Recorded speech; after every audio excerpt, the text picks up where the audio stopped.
Fala galera, beleza? Eu sou o Tristan. No vídeo de hoje a gente queria testar um formato diferente. Ao invés de eu ficar aqui falando e dando alguma dica para vocês, eu resolvi chamar um convidado. E vamos ver se isso rola mais vezes também. Mas para começar isso, para inaugurar esse vídeo com um convidado, eu chamei um cara que é absolutamente incrível, que é o Armando Fonseca.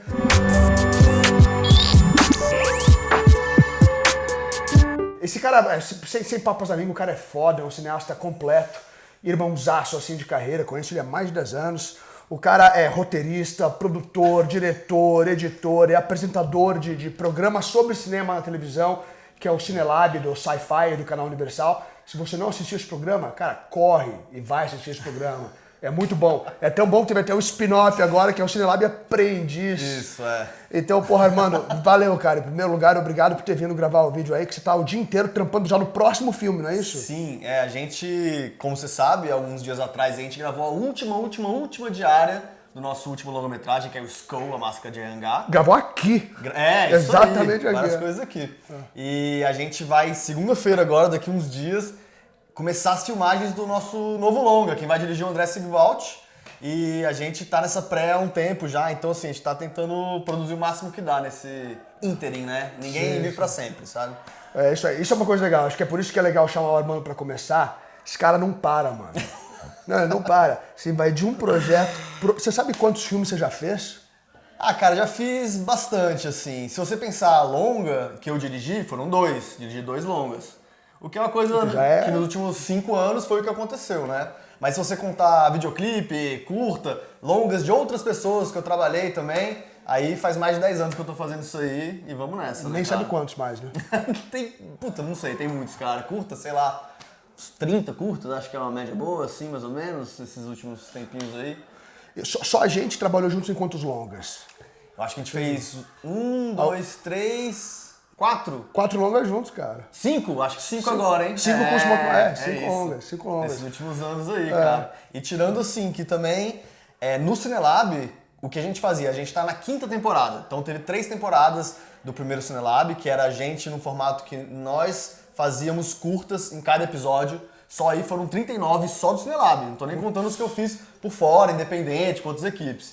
Então se for somar aí, vai dar 70, 80, sei lá, uma loucura. E aí agora o Cinelab tá no Cinelab Aprendiz 1 e o 2 acabou de estrear, que é um novo formato que tem uns times, que a gente, eu, o Rafa e o Capel, nós somos os mentores dessas 3 equipes. E aí a cada episódio tem provas pra fazer cenas com efeitos especiais, então eles têm que fazer os curtas agora. Sim. E aí vão sendo eliminados os integrantes até o final e fica só um que ganha. Genial, Big Brother cinematográfico, cara, incrível. Mais ou menos isso, Então, ó, galera, vocês estão vendo aqui, a nossa amizade já vai longe aí, são 5 longas, 5º longa junto. Então isso aqui vai ser um bate-papo informal, não é uma entrevista com perguntinhas planejadas, a gente vai conversar.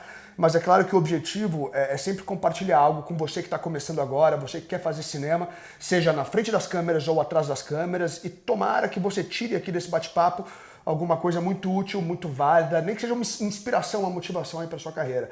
Cara, então, você sabe, você faz há muito tempo esse negócio, mas você sabe quando que você percebeu, cara, eu preciso ser cineasta, tenho que trabalhar com cinema. Você consegue lembrar desse momento? Cara, eu acho que na verdade, a minha ficha não caiu de que, caraca, eu preciso fazer filmes logo de uma vez. Foi uma coisa que eu fui percebendo que o que eu tava fazendo era filme. Então, desde que quando eu tava na escola, às vezes tinha uns trabalhos de escola, eu fazia vídeo, eu pegava VHS, filmava, e aí eu dava o play lá no videocassete na aula e era o meu trabalho. E aí, quando eu fui partindo pra faculdade, eu comecei fazendo a faculdade de publicidade, que eu só conseguia entregar bem os trabalhos de vídeo, sempre. Então, como eram uns grupos e tal, às vezes tinha que fazer coisa gráfica, eu até me virava, mas onde eu resolvia e era garantido, era sempre no vídeo. E aí eu percebi, caraca, eu preciso fazer filme só. Comecei a fazer a faculdade de cinema também.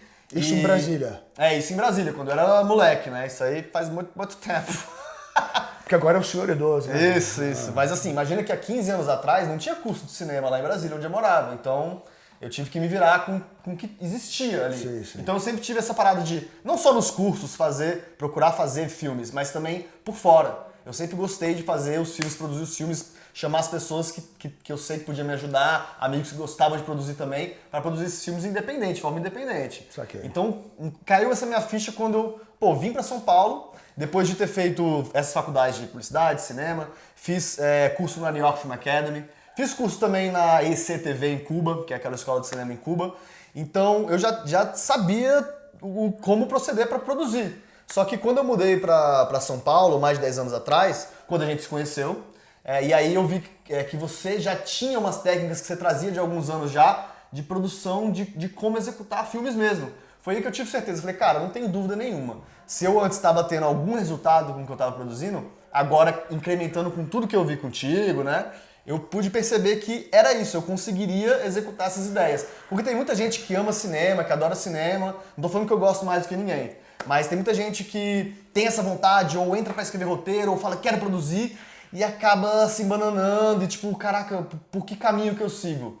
Eu digo, a minha dica faça o máximo de filmes que você puder. Se você não tiver ninguém para filmar, se vira, você filma, alguém filma, dá um jeito, sacou? Você tem que começar a incrementar os seus filmes com mais pessoas e mais elementos. Não pode ficar esperando uma situação perfeita, né, cara? Nunca vai existir essa situação perfeita pra fazer um filme, nunca.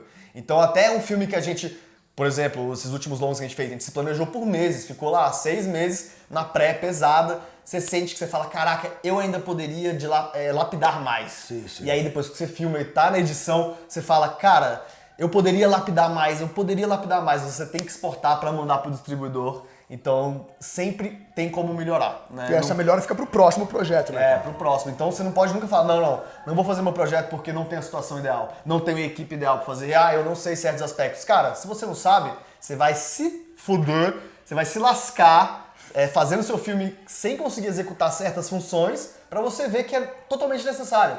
Sabe aquela coisa que você fala, você tem que viver pra saber que você tem que cometer erros? Sabe aquele negócio que você fala que você tem que cometer erros para aprender o que evitar no futuro para não ter problema? Claro. É mais ou menos isso que a gente conseguiu fazer junto também, né? Eu vi que tinha várias técnicas que você me dava que eu falava, caraca, eu já consigo antecipar probleminhas que eu senti que eu ia ter, nem precisei passar por isso porque eu vi o que você me contava de experiência sua. Então a gente conseguiu construir esse modus operandi de produção de filme independente, que a gente tenha um bom production value, que a gente tenha uma qualidade visual que não deixa nada a desejar para esses filmes gigantes aí. O que me dá muita satisfação depois de filme pronto é você levar o seu filme no festival e você ver o seu filme passar numa sessão no festival junto com outro filme que custou $milhões. E o seu filme não, custou nem 1/10 disso aí e tá lá do mesmo jeito. Ninguém tá questionando, quanto custou, não sei o que, ninguém tá se desculpando pelo orçamento. Mas a qualidade visual e o storytelling que você tá vendo no filme são o que conta. São equivalentes. Isso aí me deixa muito satisfeito, sabe? Além, claro, que uma parte que eu gosto muito do que eu faço trabalhando com cinema, não é só fazer os filmes, é a parte que eu acho mais divertida, claro.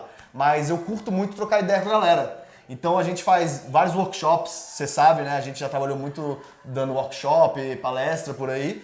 Então quando vem alguém e fala pra você, eu comecei a fazer cinema, comecei a estudar cinema porque eu via o Cinelab, eu via vocês fazendo, e eu via que era possível fazer, não era tão distante. Isso, né? E aí isso me dá mais vontade de falar, caraca, quanto mais filmes eu fizer daqui pra frente, não só o Cinelab, mas quanto mais filmes eu fizer daqui pra frente, mais pessoas vão ter vontade de fazer filmes, e quanto mais gente produzindo, melhor.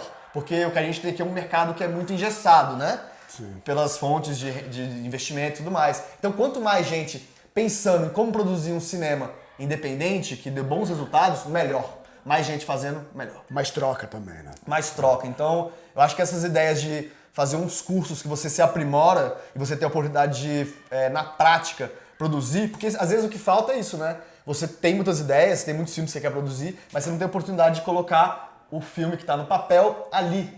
Na prática, né? Então, projetos que te deem a oportunidade e cursos e a oportunidade de filmar, cada vez mais são muito bons. Você pode sentir como funciona uma equipe no cinema. Você consegue lembrar se é que houve esse momento, se foi tão marcante pra você ou não, o momento que você parou e falou, pô, eu sou cineasta. Eu não sou mais porque tem um momento que é o momento da formação, né? Tô estudando, tô não sei o quê, isso aí sempre vai estar estudando, sempre vai estar aprendendo, lógico. Mas o momento que eu falo assim, ok, esse é meu trabalho, é o que eu faço, eu vivo disso, cara, eu sou um cineasta, tô vivendo esse sonho. Eu acho que o ponto que a pessoa ganha confiança de respirar fundo e falar, vou seguir esse caminho de fazer cinema, é muito diferente para cada um. Cada um tem o seu estopim, cada um tem o seu ponto de virada, né? Mas pra mim foi muito assim, eu tava produzindo vários curtas, vários videoclipes, quando eu era mais moleque, e aí começou a passar em vários festivais, passando um monte de festival, e pra mim aquilo era uma diversão. Eu falava, caraca, não tinha YouTube. Então eu falava, caraca, é a oportunidade de alguém assistir um filme que eu tô fazendo. Eu tô filmando aqui com meus amigos e alguém em algum lugar do mundo e do Brasil tá assistindo esses filmes. E aí eu achei muito interessante, falei, pô, legal, alguém tá vendo a brincadeira que eu tô fazendo. Mas a hora que eu senti, que eu falei, caraca, parece que tem alguma coisa aqui no que eu tô fazendo, alguma coisa que eu tô fazendo tá dando certo, e tem mais gente percebendo isso também, foi quando eu fui pro festival de cinema, como vários, eu sempre fui várias vezes, e eles te convidam, você fica lá uns dias, tem as sessões e tem premiação no final, e rola as festinhas, aquela coisa, né? E aí foi quando, inesperadamente, totalmente inesperadamente, eu começo a ganhar um prêmio atrás do outro com os filmes, né? Os curtas que eu fazia, tinha curta que eu fazia que era um curta de ação com efeito especial, tinha curta que eu fazia que era mais de drama. O Velho Mundo ganhou uma porrada de coisa. O Velho Mundo passou em, sei lá, 40 festivais pelo mundo todo, ganhou muito prêmio, mas falou, vários opa, prêmios. Isso aí foi uma coisa que me despertou. Isso aí faz muito tempo. Tá no né? YouTube esse curta? Esse curta, se não tá inteiro, tem o trailer, é porque é engraçado, né? A gente fala, curta tem uma vida de uns 2 anos ali em festival, mas hoje em dia a gente consegue até distribuir curtas. Você fecha uns pacotes de curtas que você produziu e aí tem uma distribuidora que compra aquilo para poder exibir na internet, poder exibir em VOD, poder exibir na TV a cabo. Então são filmes que, mesmo filmes que eu já fiz há mais de 10 anos, hoje passam na TV a cabo constantemente. E meio que você, a cada 2 anos, você acha a janela de recomercializar eles e eles continuam tendo uma sobrevida. Sim. Mas eu acho que o YouTube é a grande ferramenta para você poder assistir todos esses projetos, né? Mas... E aí, eu indo para um festival em Fortaleza, eu tava lá totalmente inesperado, era um filme de drama que eu tinha feito, porque eu já fiz bastante coisa com ação. Qual que era? Eu lembro, será? Chama Nego. Eu conheço. Você fez durante a pós-graduação em cinema, não foi? Isso mesmo. Eu tava fazendo pós-graduação em cinema, e aí eu fiz o Nego junto, então... E aí eu tava terminando outros curtas junto na aula. Então, assim, por exemplo, na pós-graduação, eu tinha aula de edição, porque é uma coisa que tem que cobrir mesmo.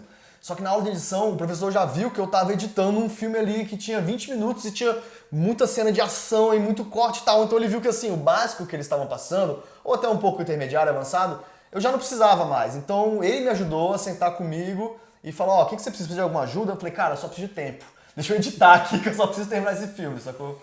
Então fazer cursos assim sempre dá a oportunidade de você aprender outras coisas e juntar gente que tem os mesmos interesses, né? Mas assim... Você tá sentado num encerramento de festival, você fala, pô, legal, tem várias pessoas que eu conheci aqui durante essa semana, vi vários filmes. E aí você ouviu o seu nome ser chamado porque tem um filme seu lá, e o cara fala, prêmio para Armando Fonseca pelo filme X. E você subir e falar, caraca, você sobe lá no papo, caraca, vocês têm certeza que vocês estão me dando esse prêmio, sacou? Eu vi vários filmes que são muito bons aí, vocês têm certeza? Isso aí foi quando meio que caiu a ficha, eu falei, caraca, eu tô segurando um checão desses do Gugu Liberato, sabe? Do programa do Gugu, esse programa legal. E, cara, Domingo Legal, e tipo, pô, esse cheque aqui pode ir pra minha conta mesmo. Então eu vou fazer filmes. Vou fazer filmes cada vez maiores, vou fazer com cada vez mais frequência, né? Então, assim, sinceramente, fazer cinema não é pelo dinheiro. Fazer cinema é pela vontade de você poder fazer um tipo de arte que alcança as pessoas, né? Sim. Você acha, então, que foi com o Nego foi esse ponto de virada pra você, então? Eu diria que... Ou aquele momento, pelo menos, de vida ali. Sim, eu acho que num intervalo de uns 2, 3 anos, eu produzi vários curtas e videoclipes que foram pro festival e ganharam o prêmio. E isso te deu a confiança que você precisava, então o pontapé que você precisava, vai, você sabe o que você tá fazendo. Sim, isso aí me ajudou bastante, porque todos esses filmes que eu fiz, esses curtas, que eu senti que foi um pacotão que eu fiz que deu bastante visibilidade, não foram só executados independentemente, né?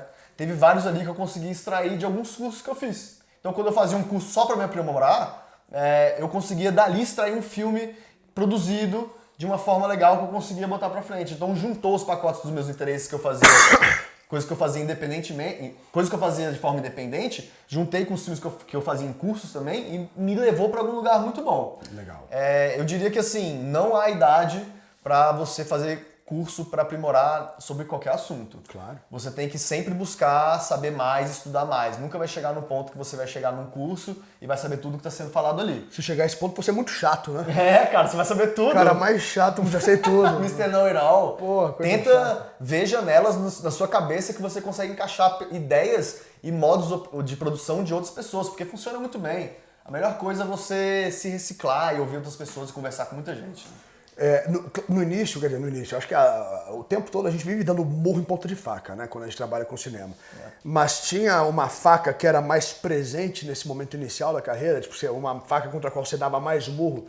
A pergunta mais clichê, na verdade. E o Gessé Henrique pediu pra eu fazer essa pergunta pra você. Então você que tá assistindo o vídeo aí, só vai ficar sabendo que o Gessé Henrique pediu pra eu fazer essa pergunta. Será que tá filmando ainda? Tá, vai filmar eternamente. Tá bom. Será que é melhor conferir? Deixa eu ver. Ele deve tá filmando. Tô filmando, caralho, essa câmera é boa, hein, cara. Que a isso? velha 5D Mark III. Isso. Ó, melhor que a 7D que a gente fez o longa. Lógico. Né? Não tem nem o Durepox do lado pra segurar o cabo. Essa foi roubada quando roubaram a produtora, cara. Nossa, vai pra alguém fazer algum filme. Vai, pra alguém qualquer. Alguém qualquer. Nesse momento todo inicial, tinha alguma dificuldade particular que você enfrentava sempre, cara? Alguma coisa recorrente? Sim. Duas coisas que me atrapalhavam muito assim na hora que eu queria produzir alguma coisa. Primeiro é tentar encontrar pessoas que têm o mesmo interesse, porque você tem que fazer um filme, uma arte coletiva. Ninguém faz filme sozinho, é muito difícil, só se for um documentário que você vai filmar com uma câmera só, mas mesmo assim. Então a minha dificuldade bem grande foi de encontrar pessoas que realmente tinham pique e vontade e garra pra estar num filme ali, pra produzir o que precisava ser feito. Tá. Né? Isso aí eu acho que é muito difícil você ficar sozinho, se isolar e falar vou estudar em livros e conseguir produzir. Sim. Você vai saber tudo sobre Godard e Truffaut, mas em termos de produção você precisa falar com pessoas assim que querem fazer a mesma coisa que você. Eu acho que hoje com a internet você consegue ter nichos, se encontrar em vários grupos que têm o mesmo interesse. Então você segue alguns canais, segue alguns grupos de Instagram, de Facebook, de pessoas que têm interesse em fazer aquilo ali. E aí eu percebo que hoje isso aí é muito mais fácil. Esse problema que a gente tinha de encontrar pessoas, até de encontrar elenco, encontrar atores, hoje está muito mais fácil com a internet. Né? Porque antes você não tinha isso, você anunciava no máximo no Craigslist, que era uma coisa que existia, porque era o máximo que tinha. Ainda existe, firme e forte. Tá lá, né? Mas hoje você consegue, procurar alguém para integrar a sua equipe na internet. Você posta, procura, manda e-mail para todo mundo perguntando, você fala, conhece alguém que tem direção, conhece alguma pessoa que encaixa no elenco tal, e aí isso ajuda muito. Isso aí, quando a gente começou a fazer cinema, era muito difícil você conseguir juntar essas pessoas que tinham interesse. Isso aí me limitava muito. Porque assim, eu até conseguia juntar pessoas que tinham um certo interesse, mas eles não tinham o know-how de fazer, entendeu? Chegava lá de paraquedas. E aí acabava que o que mais me atrapalhava era eu ter que quase fazer todas as funções dentro do filme, né? E aí quando eu consegui ver que até aqui em São Paulo tem bastante gente fazendo, mas eu acho que pelo Brasil inteiro tem gente interessada em fazer cinema, foi que com a internet você consegue encontrar as pessoas que têm vontade de fazer os filmes com você. Um sniper approach mesmo com a internet. Isso, né? nossa, eu acho que, é uma maravilha. Então eu acho que no começo isso foi um problema. Pode ser um problema, aparentemente um problema hoje pra galera que quer fazer filme. Falar, nossa, não tô encontrando pessoas que querem fazer filme, não tô encontrando aqui quem vai atuar no meu filme. Cara, tem cursos online, tem grupos de internet, se junta, tem curso presencial. Encontre as pessoas, encontre sua turma. Sim. Sacou? Acho que essa é a grande parada, né? Cara, vindo agora bem pro presente, pra falar um pouquinho do School, que é o seu último filme. O School é o maior filme que você já fez? Cara, o School acho que é o maior filme que eu já fiz, porque é um longa-metragem que eu dirigi, junto com o Capel, que teve um orçamento que pra gente... Eita. Só por segurança aqui. Ah, sim. Pra não estourar, né? É que eu falo muito alto. Cara, eu acho que o School foi a maior produção, o maior desafio que eu tive que encarar esse ano. Se pá na minha vida, porque foi um longa que eu tive que dirigir, junto com o Capel Fuma, que tinha um orçamento muito insignificante para os padrões de filme de baixo orçamento até para o Brasil, mas tinha um orçamento grande o suficiente para a gente poder aplicar as nossas técnicas de produção independente para ter um production value bem grande. Então, se você consegue injetar valor de produção no filme, isso aí te bota alguns degraus para cima para encarar outros concorrentes, não concorrentes, né, mas outros filmes que vão estar em festivais por aí, né?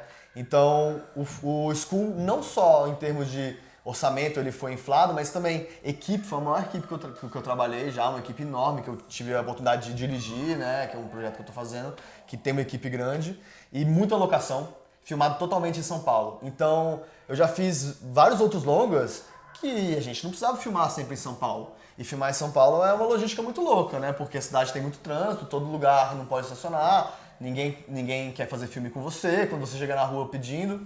Então, foi bem difícil conseguir alcançar tantas locações e tantos personagens. Tinha mais de 60 personagens no longa e um monte de locação espalhada pela cidade inteira que é um problema. O meu longa anterior ao Skull que eu dirigi, que é o Percepção do Medo, foi filmado metade em São Paulo, metade em Brasília.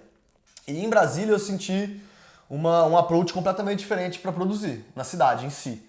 Porque eu acho que isso aí se reflete no Brasil inteiro, fora desses grandes centros de metrópole que a gente está. Que as pessoas são muito mais receptivas. Estão mais deslumbradas também. Tipo assim, vou gravar um filme aí, uau! Tipo, um filme de cinema, caraca. Eu lembro uma situação que eu tava filmando Percepção do Medo lá em Brasília, que a gente tinha o personagem principal, que é o Ricardo Gelli interpretando, ele dirige um Fusca pela cidade. O filme meio que se passa dos anos 90, assim, a gente colocou uma placa antiga e tal.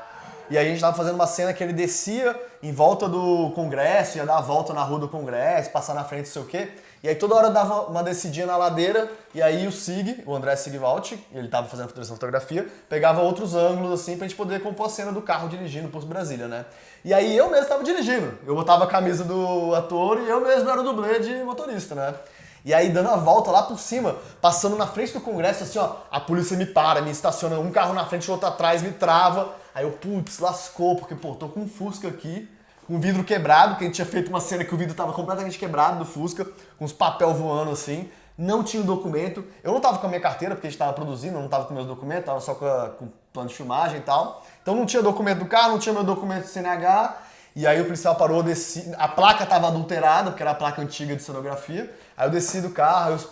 Uns 5 crimes, mais ou menos. Isso, tô fazendo todos os crimes possíveis na frente do Congresso. O que eu acho que é pouco ali, comparado, né? Ah, sei.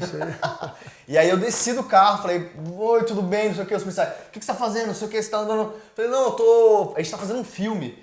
É um filme independente, não sei o que, eu tô dando a volta com o carro, tô descendo e tal ali.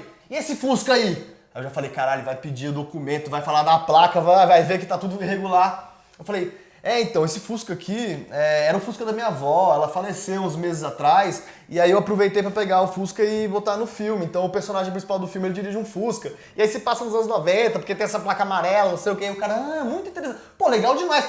Posso tirar uma foto com o Fusca? Eu falei, claro, tira foto com o Fusca aí. Então os policiais em São Paulo, os policiais em Brasília, preferiram tirar foto com o Fusca e curtir aquele momento do que dar uma dura e não sei o quê. Eu sinto que nos grandes centros, aqui em São Paulo, por exemplo, a polícia não te ajuda. A polícia quer te espantar. Se você tá com um tripé na calçada, fica esperto, que a polícia pode te parar, sacou? Então sempre tem que ter essa organização de como fazer um filme independente. Eu lembro que a gente tava fazendo uma cena de Alguém Qualquer. Não, calma. A gente tava fazendo uma cena do Percepção do Medo e, cara, a gente perdeu a locação, que era uma loja. E aí eu comecei a andar pela rua perguntando em vários lugares onde que eu poderia fazer uma cena, né? Em alguma loja. Eu encontrei uma elétrica lá, que eu cheguei lá e falei, posso filmar uma cena do filme que a gente tá fazendo ali, não sei o que. O cara, faz aí, não sei o que. Valeu! E a gente vai lá e filma. Então, eu acho que produzir de forma independente é você tentar criar as suas oportunidades do que você pode alcançar no momento. Não adianta nada você escrever um filme que se passa num submarino, ou um filme que tem vários helicópteros explodindo, porque se você não tem acesso a isso... Você vai esperar 50 anos pra conseguir fazer. Sacou? Fica difícil. Tenta olhar em volta, o que você tem de amigos, de vizinhança, o que é alcançável você filmar no supermercado, conversa, entendeu? Não tenta achar que você vai ter sempre orçamento para pagar suas locações de forma integral, né? Até aqui em São Paulo a gente consegue filmar com o apoio da São Paulo Film Commission, que tem alguns descontos para curta independente. Fica a dica. Mas fora daqui... Eu acho que o pessoal é muito aberto a você, fora do centro, fora da metrópole de São Paulo, no estado e no Brasil, eu acho que fica muito mais fácil você filmar pela cidade, pelo campo. As pessoas são mais receptivas. Então, eu acho que o Brasil é um campo aberto para poder filmar em qualquer parte do país. Dá para fazer muita ideia e muito filme aqui. Eu lembro uma vez que a gente estava fazendo uma cena do Alguém Qualquer, que era próximo a uma estação de trem. E a estação de trem Sabe aquelas que tem uma passarela passando por cima da linha? Não é essa. É aquela que fica a linha no meio da rua mesmo e tem as cancelas podres, caindo nos pedaços, levantando, e a gente fazendo o personagem andar de lá pra cá, o personagem pegava o trem, não sei o quê. Chegou a polícia lá pra falar com a gente tá filmando, o que vocês estão filmando aí? Não, que a gente tá filmando o personagem andando aqui na rua. E aí, isso a gente já tinha dado o rec, o personagem começou a andar, e aí a polícia viu o que tava acontecendo e veio andando. E aí a gente filmando. A gente, não, a gente tá fazendo um filme aqui, é um filme estudante, tem que jogar sempre esse legado estudante, da escola. E a gente tá fazendo um filme aqui que o personagem anda, não sei o quê. E aí nisso o ator se ligou já deu a volta, e já começou a fazer a cena dele voltando pra poder fazer de volta. Então naquele 30 segundos, 1 minuto e meio que a gente ficou conversando com a polícia dando uma enrolada, a gente conseguiu ter o nosso take porque eles falaram, para de rodar, vocês não têm autorização, vocês não podem filmar aqui. Então a gente falou, tudo bem, beleza, foi mal. E aí tiramos a câmera, mas já tinha feito a cena, cara. Sim. Então você tem que ter essas paradas assim pra saber... Jogo de cintura, né? Saber como rodar o seu filme independente pra ter um valor de produção e você ter vários lugares e várias pessoas, né? Sim.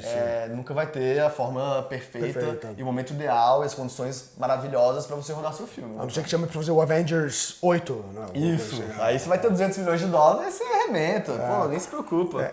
Mano, então, agora vindo pro presente, cara. Falando do Skull, que foi o seu maior projeto até agora, uma coisa que sempre nos abala, trabalhando com cinema independente, é a grana. Sim. Né? Como é que foi o processo de financiamento, achar o financiamento pro Skull? O Skull era um projeto que a gente foi apresentado no Fantasmercado, que fica no Festival Fantaspoa, em Porto Alegre. O Festival Fantaspoa é o maior cinema... O Fantaspoa é o maior festival de cinema fantástico da América Latina e concentra muita gente de fora dos Estados Unidos, da Europa, de toda a América Latina. É incrível, né? É uma troca muito grande ali. Então não só produtores e diretores se encontram nesse tipo de evento, quanto distribuidores, produtores executivos que querem botar algum projeto pra frente.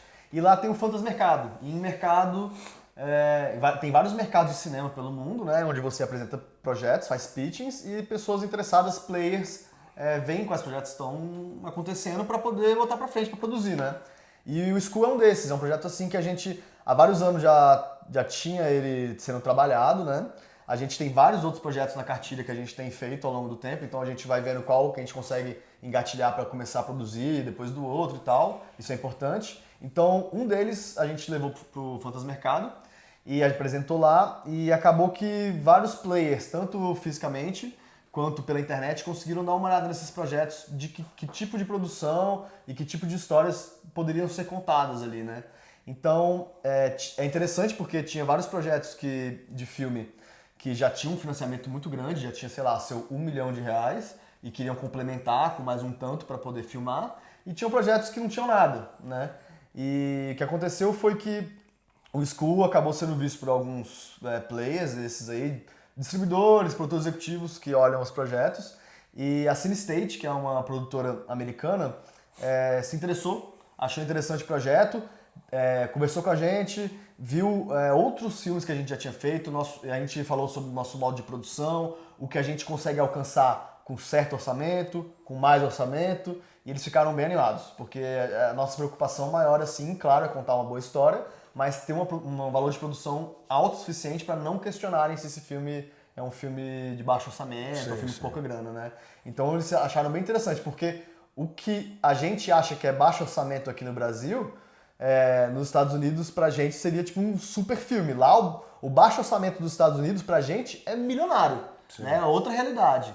Então acabou que a gente conseguiu financiar o Skull, chama Skull, a Máscara de Anhangá. A gente conseguiu financiar tendo a CineState, essa produtora que fez filmes grandes, fez filmes com Kurt Russell, fez filme com Mel Gibson, fez filme com Vince Vaughn, tem o Dragged Across Concrete, tem aquele Standoff Sparrow Creek, filmes grandes, e é um cara que meio que ele trabalhou em Hollywood, tentou fugir um pouco de Hollywood e ver o que dá para produzir pelo mundo de filmes diferentes, interessantes. Então, ele que é dono do filme praticamente, né? A gente produziu, a gente faz parte, assim, criativamente, né?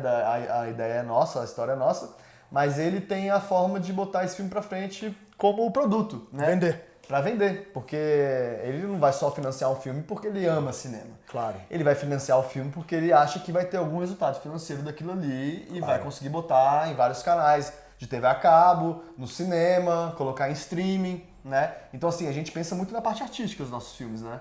Mas eu acho que é muito importante você saber que depois que você termina o seu filme, que você contou a história da melhor forma possível, alguém tem que direcionar para onde esse filme vai ser vendido mesmo, né? Claro. Quem vai levar esse filme e para onde esse filme vai ser levado? Qual o tipo de público que vai ter acesso ao seu filme? É o público de TV a cabo? É o público de cinema? É o público de streaming? Então, meio que isso aí não é muito do controle do roteirista, do diretor, da gente, né? Que faz a parte criativa e produz o filme. Mas é uma parte muito importante, né? Porque a gente tem que saber que cinema, além de arte, no final das contas, é um produto, é uma indústria do audiovisual. Então tem essa galera que bota os filmes pra frente pra saber onde vender, como financiar e como ganhar dinheiro em cima também. Aqui no Brasil a gente tem essas formas que são um pouco engessadas de fundo setorial, lei do audiovisual. Eu acho que é totalmente válido. Quem tem o saco e os advogados e a equipe e os conhecidos o suficiente para se dar bem nessa parte, ótimo, eu acho que tem que fazer isso mesmo. Não deixe isso parar de acontecer. A gente no Brasil tem que ter investimento do governo mesmo em cultura. Isso aí eu acho que tem que ter. Mas não impede nem um pouco de você financiar os seus filmes de outra forma e conseguir produzir de forma independente ou não, com outro tipo de investimento, outro tipo de financiamento, né? Acho que você consegue conversar com marcas, você consegue conversar com distribuidores que sabem que tipo de lucro e dinheiro que eles vão ganhar em cima desse produto depois. Então é um agrupamento de financiamento que você tem que fazer para poder produzir um filme, né? É difícil você encontrar o seu dinheiro inteiro num lugar só. Você vai pegando de várias fontes e complementa para formar o orçamento do filme, né? Claro. Armando Fonseca falou tudo, cara. Falou tudo. Não, incrível, incrível. Pô, galera, se você tá vendo o vídeo aí, você viu que a gente cobriu aqui nessa conversa, o Armando deu dicas aí incríveis, deu tesouros aí pra gente, desde a etapa de pensar no roteiro, como planejar, que tipo de coisa, que tipo de ideia você tem que desenvolver, para que seja uma ideia que você possa realizar depois, quando ele falou do submarino, falou de como fazer o negócio acontecer com as pessoas que você vai encontrando, que tem o mesmo mindset que o seu, e chegou até a parte de vender, comercializar, ir para festival e tudo mais. Então tem dicas preciosas para todas as etapas, todos os estágios de realização de cinema independente. Foi uma verdadeira aula, mais do que um bate-papo, uma conversa. Pô, tô falando sério, foi uma aula incrível. Espero que vocês tenham curtido tanto quanto eu curti. Pô, volta a entrevista, vai anotando aí que tem pérolas aí que o Armando soltou que vão ser muito, muito úteis na tua caminhada como cineasta, eu tenho certeza absoluta. Tá bom? Então espero que você tenha aproveitado. Armando, valeu de novo, valeu mesmo. Cara, acho que num papo como esse a gente acaba falando de várias coisas que a gente fala quando nem tá filmando, cara, né? Pois é. Conta a gente fala dessas coisas, né? Mas assim, eu acho que nem não só as coisas que a gente falou aqui, mas coisas que você aprende em cursos, em cursos na internet, em livros, coleta as ferramentas que você acha que funcionam mais pro seu tipo de produção e executa, sacou? Nada é escrito na pedra. Construa em cima. É isso aí. É isso aí. E obrigado, Gessé, por ter nos juntado, né, cara? O Gessé que ficou ligando pra nós dois. Eu e o Armando, um do lado do outro, e o Gessé lá no Recife ligando pros dois pra gente se encontrar aqui. Blind date. Blind date, né? Via Gessé Henrique. Valeu, Gessé. Então, galera, brigadão. Espero que vocês tenham adorado esse vídeo. Eu adorei me encontrar mais uma vez com o Armando. E até o próximo vídeo. Valeu. Até a próxima.